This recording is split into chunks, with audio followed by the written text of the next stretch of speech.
বিশিষ্ট আলেম দ্বীন পীর আল্লামা ডক্টর বাকিবুল্লাহ আজহারী সাহেব। আমি এর পর্যায়ে সংক্ষিপ্ত বক্তব্য রাখবার জন্য অনুরোধ জানাচ্ছি পীর ডক্টর আল্লামা বাকিবুল্লাহ আজহারী সাহেবকে।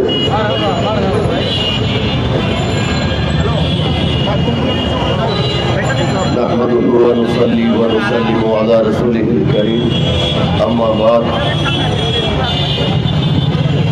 আহলে সুন্নাত ওয়াল জামাত কর্তৃক আয়োজিত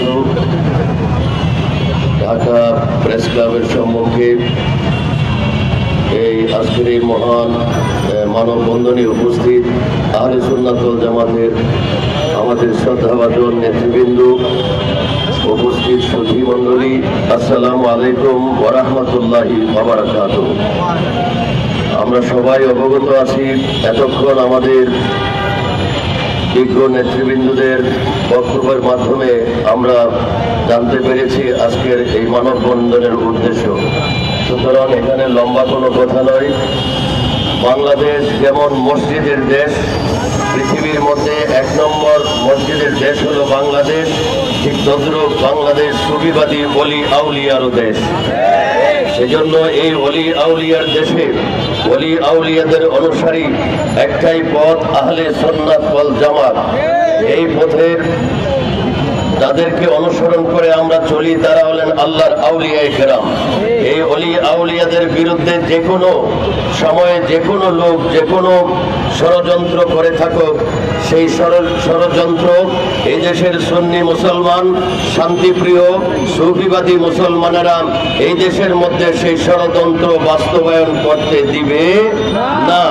সেজন্য আমরা আল্লাহর আউলিয়াদের ব্যাপারে আল্লাহ কোরআনে বলেছেন, আলা ইন্না আউলিয়াল্লাহি লা খাউফুন আলাইহিম ওয়া লা হুম ইয়াহজানুন।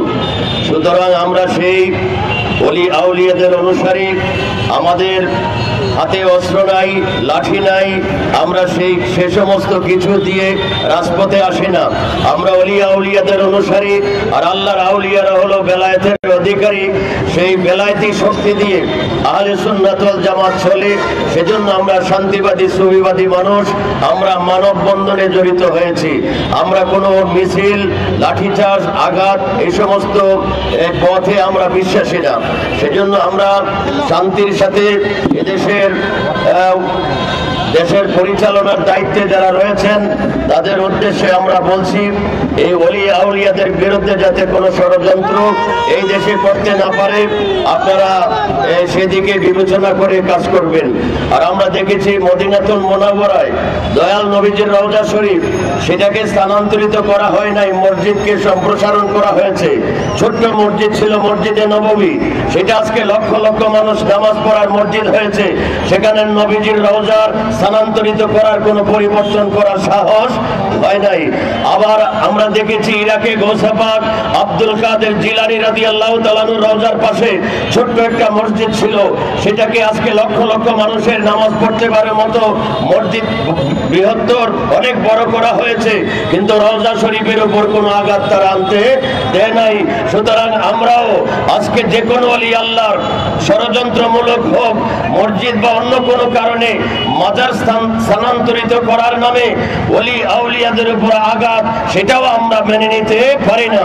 ইনশাআল্লাহ যতক্ষণ দেহে আমাদের রক্ত আছে, যতক্ষণ আমাদের অন্তরে ঈমান আছে, ততদিন আমরা শান্তির সাথে আমরা ইনশাআল্লাহ প্রতিবাদ করে যাব।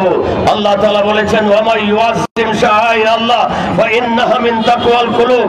আল্লাহর নিদর্শনগুলোকে যারা ইজ্জত করে তারাই হলো মুত্তাকি, আল্লাহর প্রিয় বান্দা। আল্লাহর আউলিয়াদের রওজাও মিন শাআইরিল্লাহ, আল্লাহর নিদর্শন সমূহের মধ্যে একটা নিদর্শন। সেই জন্য সেগুলার হেফাজতের দায়িত্ব যেরকম আমাদের, এবং এই দেশের সরকারেরও সেগুলাকে হেফাজত করার দায়িত্ব রয়েছে।